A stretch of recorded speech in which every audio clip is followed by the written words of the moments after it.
आमच्यावर ते गद्दार झाले तर आम्हाला काय करणार आहे मदत?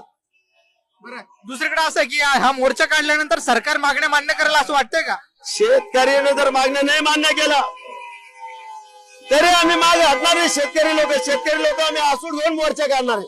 आसूडाचा मोर्चा काढणार.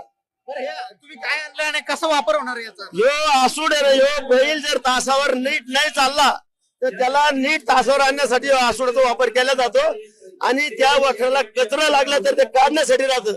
मग हे कचरा याला पाशीला जर अशी वरवर चालायला लागली, सरकार सारखी वरवरचा पास चालायला लागली तर त्याचं असं वसन काढून आणि त्याच्यावर उभा राहून वखर आणलं जातं.